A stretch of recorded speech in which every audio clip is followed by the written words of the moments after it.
Elon Musk has said SpaceX's Starlink will support communication links with internationally recognized aid organizations in Gaza. ناظرین، پاسبان مل گئے کعبے کو صنم خانے سے۔ اسرائیل نے پورے فلسطین اور بالخصوص فلسطین کا رابطہ پوری دنیا سے منقطع کیا، لوگ مرنے لگے اور اسرائیل کی جارحیت جاری رہی، لیکن دنیا کسی بھی طرح فلسطین سے رابطہ نہیں کر پا رہی تھی۔ تمام امدادی ٹیمیں قید ہو گئی تھی، لوگوں کو خوراک نہیں مل رہی تھی، لیکن پھر اچانک دنیا کے امیر ترین افراد میں شامل ایلن مسک نے بڑا اعلان کیا۔ ایلن مسک ٹویٹر کے مالک ہونے کے ساتھ اسپیس ایکس کے بھی بانی ہیں۔ ان کو معلوم ہوا کہ فلسطین میں انسانیت مر رہی ہے، جبکہ اسرائیل نے ظلم کا بازار گرم کر رکھا ہوا ہے۔ ایسے میں اگر بیرون دنیا کا رابطہ منقطع ہو جائے تو فلسطین صفحہ ہستی سے مٹ جائے گا۔ لہٰذا انہوں نے اسرائیل کے منہ پر چماٹ مارتے ہوئے اعلان کیا کہ وہ سٹار لنک کے ذریعے پوری دنیا کو فلسطین سے جوڑے گا۔ ایلن مسک نے کہا کہ اسپیس ایکس کا سٹار لنک غزہ میں بین الاقوامی طور پر تسلیم شدہ امدادی تنظیموں کے ساتھ مواصلاتی روابط کی حمایت کرے گا۔ کہانی کچھ یوں ہے کہ ہفتے کے روز غزہ کی پٹی میں ٹیلی فون اور انٹرنیٹ کی بندش نے لوگوں کو دنیا اور ایک دوسرے سے الگ تھلگ کر دیا۔ اسرائیل کی جانب سے فضائی اور زمینی حملوں کو وسیع کرنے کے بعد شہریوں کا اپنے پیاروں، ایمبولینسوں یا ساتھیوں کو فون کرنا ناممکن ہو گیا۔ ایسے میں سوشل میڈیا ایکس پر ایک پوسٹ میں ایلن مسک کی جانب سے سٹار لنک کی غزہ میں مواصلاتی روابط کی حمایت کا اعلان حوصلہ افزا قرار دیا جا رہا ہے۔ اس کے لیے ایلن مسک کی کمپنی اسپیس ایکس نے زمین کے مدار میں ہزاروں سیٹلائٹس چھوڑے ہیں۔ بہت سے افراد کے مطابق انہوں نے ان سیٹلائٹس کو آسمان پر دیکھا ہے۔ شاید آپ نے بھی پاکستان کے مختلف علاقوں میں یہ روشنیوں کی لائن دیکھی ہو۔ یہ دراصل سٹار لنک کا سیٹلائٹ نظام ہے۔ یہی کچھ ایلن مسک نے غزہ کے لیے کیا ہے۔ یہ سب ایلن مسک کے سٹار لنک منصوبے کے تحت کیا جا رہا ہے، جس کا مقصد زمین کے دور دراز علاقوں میں تیز ترین انٹرنیٹ کی سروس فراہم کرنا ہے۔ تاہم جب ایلن مسک کا اعلان سامنے آیا تو اسرائیل نے اعلان کیا ہے کہ اس کی جانب سے اسپیس ایکس کے سیٹلائٹ پر مبنی کمیونیکیشن سسٹم سٹار لنک کی سپورٹ غزہ کو فراہم کرنے سے روکا جائے گا۔ اسرائیل کے وزیر مواصلات شلومو کرہی نے کہا، ہم ایلن مسک کو سٹار لنک کے ذریعے انٹرنیٹ فراہم کرنے سے روکیں گے۔ ایلن مسک کے فیصلے پر عمل درآمد روکنے کے لیے اسرائیل ہر ذریعہ استعمال کرے گا۔ ان کا دعویٰ تھا کہ حماس کی جانب سے سٹار لنک کو اپنی سرگرمیوں کے لیے استعمال کیا جا سکتا ہے، لیکن ایلن مسک اپنی بات پر ڈٹ کر کھڑے ہیں۔ دوستو، آپ کے ذہن میں ضرور یہ سوال آ رہا ہوگا کہ سٹار لنک یا روشنیوں کی یہ تیز رفتار لائن کس طرح غزہ کے مسلمانوں کی مدد کرے گی اور ایلن مسک کس طرح دنیا کو فلسطین سے جوڑیں گے۔ تو آئیے آپ کو اس حوالے سے تمام تر پہلوؤں سے آگاہ کریں گے۔ یہ سب ہوگا کیسے؟ دراصل سٹار لنک سیٹلائٹس کے ایک وسیع نیٹ ورک کے ذریعے انٹرنیٹ سروس مہیا کرتا ہے۔ اس کا مقصد ان افراد کو تیز ترین انٹرنیٹ کی سروس مہیا کرنا ہے جو زمین کے دور دراز یا دیہی علاقوں میں رہتے ہیں اور انہیں تیز انٹرنیٹ تک رسائی حاصل نہیں، یا فلسطین کی طرح جنگ زدہ علاقہ ہو جہاں موبائل نیٹ ورکس بلاک کر دیے گئے ہیں اور کوئی میسیج تک نہیں بھیج سکتا ہو۔ اس صورتحال میں سٹار لنکس کے سیٹلائٹس کی کارروائی کسی مسیحائی سرگرمی سے کم نہیں۔ سٹار لنک منصوبے کے تحت ان سیٹلائٹس کو زمین کی نچلی سطح کے مدار میں چھوڑا گیا ہے تاکہ ان سیٹلائٹس اور زمین کے درمیان رابطوں کی رفتار کو جتنا ممکن ہو تیز یا جلدی بنایا جا سکے۔ تاہم زمین کے گرد مکمل کوریج کے لیے بہت زیادہ تعداد میں کم سطح کے سیٹلائٹس کی ضرورت ہے۔ یہ خیال کیا جا رہا ہے کہ ایلن مسک کی کمپنی نے سٹار لنک منصوبے کے تحت 2018 سے لے کر اب تک تقریباً 3000 چھوٹے سیٹلائٹس زمین کے مدار میں بھیجے ہیں، اور وہ اس منصوبے کے تحت مزید 10 سے 12,000 سیٹلائٹس استعمال کر سکتے ہیں۔ روایتی انٹرنیٹ سروس کے مقابلے میں سٹار لنک مختلف طریقے سے کام کرتا ہے اور یہ سستا بھی نہیں۔ اس کی صارفین کے لیے ماہانہ $99 فیس بتائی جاتی ہے، اور سیٹلائٹ سے رابطے کے لیے استعمال میں ہونے والی ڈش اور راؤٹر کی قیمت امریکہ میں $549 جبکہ برطانیہ میں £529 ہے۔ اس سال سٹار لنک اپنے نیٹ ورک کو پھیلانے پر کام کر رہا تھا، جس کے تحت وہ اپنے تیز ترین انٹرنیٹ کی سروس افریقہ، جنوبی امریکہ اور ایشیا میں فراہم کرے گی۔ یہ دنیا کے وہ علاقے ہیں جہاں انٹرنیٹ سروس اور کوریج زیادہ اچھی نہیں، جیسے کہ فلسطین میں کسی سے رابطہ نہیں ہو رہا، لیکن سٹار لنک کے ذریعے ایسے سگنلز بھیجے جاتے ہیں جس سے پوری دنیا کے ساتھ انٹرنیٹ کے ذریعے رابطہ قائم کیا جا سکتا ہے۔ دوستو، اب یہاں یہ سوال پیدا ہوتا ہے کہ ایلن مسک سٹار لنک کے ذریعے فلسطین میں پھنسے مسلمانوں کی مدد کیسے کرے گا؟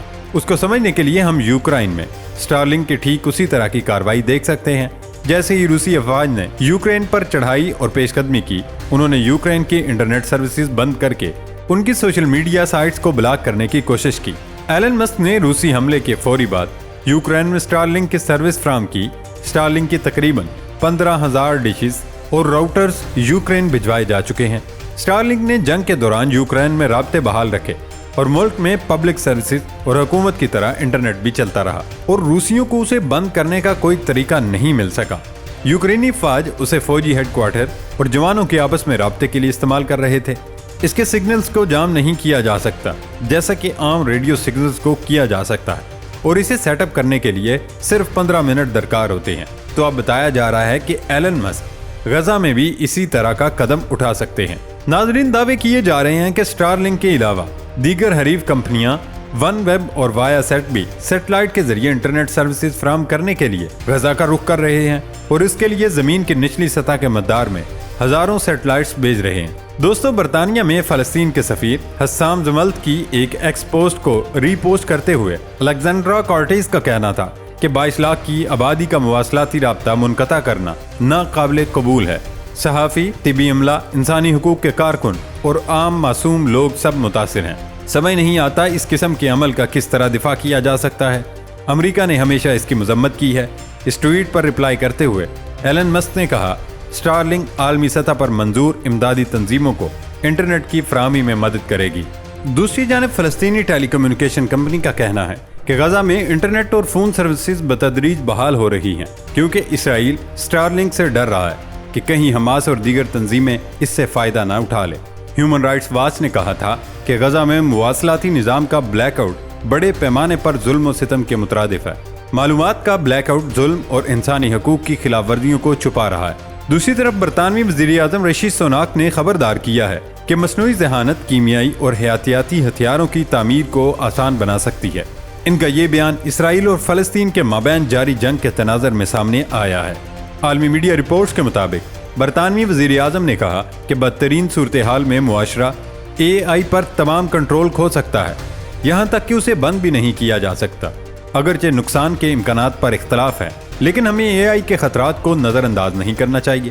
ناظرین، اس وقت غزہ پر اسرائیلی بمباری اور حملوں میں شہید ہونے والوں کی تعداد 8,000 سے تجاوز کر گئی ہے، جن میں سے 2,000 طلباء اور 70 اساتذہ بھی شامل ہیں، جبکہ 200 اسکول تباہ ہو گئے۔ 23 روز سے جاری اسرائیلی جارحیت کے دوران غزہ میں 8,000 سے زائد فلسطینی شہید، 17,000 سے زائد زخمی ہو چکے ہیں، جبکہ 1,400 اسرائیلی بھی مارے گئے ہیں۔ عرب میڈیا نے وزارت تعلیم فلسطین کے حوالے سے دعویٰ کیا کہ غزہ میں اسرائیلی بمباری میں 200 سے زائد اسکول تباہ ہو چکے ہیں، جس میں 2,000 طلباء اور 70 اساتذہ شہید ہو چکے ہیں۔ 2 روز قبل اسرائیل نے زمینی راستے غزہ پر حملہ کرنے کا اعلان کرتے ہوئے نیٹ اور موبائل سروسز معطل کر دی تھی۔ تاہم عالمی دباؤ کے بعد اسرائیل نے کچھ علاقوں میں یہ سہولیات آہستہ آہستہ بحال کرنا شروع کر دیں۔ ادھر اسرائیل نے القدس ہسپتال کے آس پاس علاقوں میں بھی بمباری کی، جبکہ حماس نے بھی اسرائیل میں فوجی گاڑی اور ایٹمی تنصیبات کے علاقے پر راکٹس داغنے کا دعویٰ کیا ہے۔ دوسری جانب قطر کی ثالثی میں اسرائیل اور حماس کے درمیان جنگ بندی کے لیے امن مذاکرات کی کوشش بھی کی جا رہی ہے۔ حماس نے یرغمالیوں کی رہائی کا عندیہ دیا ہے، تاہم یہ حماس کے مطالبات کی منظوری سے مشروط ہوگی۔ اسرائیل نے غزہ میں قائم ایک اور اسپتال کو وحشیانہ بمباری کا نشانہ بنانے کی تیاری کرتے ہوئے اسے خالی کروانے کا حکم بھی دے دیا ہے۔ فلسطین ہلال احمر نے بتایا کہ اسے اسرائیلی حکام نے غزہ کے القدس اسپتال کو خالی کروانے کی تنبیہ دی۔ صبح سے اب تک القدس اسپتال کی 50 میٹر دوری پر متعدد کارروائیاں کی گئی۔ ہمیں کہا گیا ہے کہ اسپتال فوری خالی کریں۔ اس سے قبل اسرائیل نے غزہ کے ایک اسپتال کو وحشیانہ بمباری کا نشانہ بنایا تھا، جس میں زیر علاج کئی مریض شہید ہو گئے تھے۔ امریکہ اور یورپی ممالک سمیت دنیا بھر میں اس کی مذمت کی گئی تھی۔ تاہم اسرائیل نے بمباری کا الزام حماس پر ڈال دیا تھا، لیکن اب سب کچھ واضح ہو گیا ہے۔ اسرائیل فلسطین اور خاص کر غزہ کو دنیا سے کاٹنا چاہتا ہے، اور ان کے مظالم نہ صرف حماس بلکہ اسرائیل پر بھی جاری ہیں۔ اب تو اسرائیل کی وحشیانہ بمباری اور بربریت کے نتیجے میں غزہ میں پیدائش سے پہلے موت کے سرٹیفکیٹ بٹنے لگے ہیں۔ شہداء میں ایک دن کے بچوں کی بڑی تعداد شامل ہے، جن کا برتھ سرٹیفکیٹ تو نہ بن سکا لیکن ڈیتھ سرٹیفکیٹ جاری ہو گیا۔ سینکڑوں فرشتوں کو دنیا میں آنے سے پہلے ہی جنت مل گئی، جن کا بھی نام رکھنا تو والدین انہیں بے نام دفنانے پر مجبور ہیں۔ اسرائیلی بمباری سے غزہ میں شہید ہونے والے بچوں کی تعداد 3,400 سے تجاوز کر گئی۔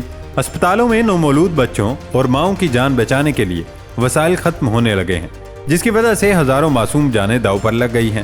انسانی ہمدردی کے لیے کام کرنے والے گروپ سیو دی چلڈرن کا کہنا ہے کہ 10 لاکھ سے زیادہ فلسطینی بچے اور ان کے والدین محصور غزہ میں ایک وحشت ناک زندگی گزار رہے ہیں، جبکہ غزہ ہے کہ بموں اور فائرنگ کی گونج سے مسلسل متاثر ہو رہا ہے۔ اسرائیلی فوج اور لبنانی حزب اللہ کے درمیان جاری کشیدگی کی شدت اختیار کرتی جا رہی ہے۔ فوجی ٹھکانوں پر حملے کے جواب میں حزب اللہ بھی تیار کھڑی ہے۔ اللہ تعالیٰ اس مشکل وقت میں تمام انسانوں پر رحم فرمائے، آمین۔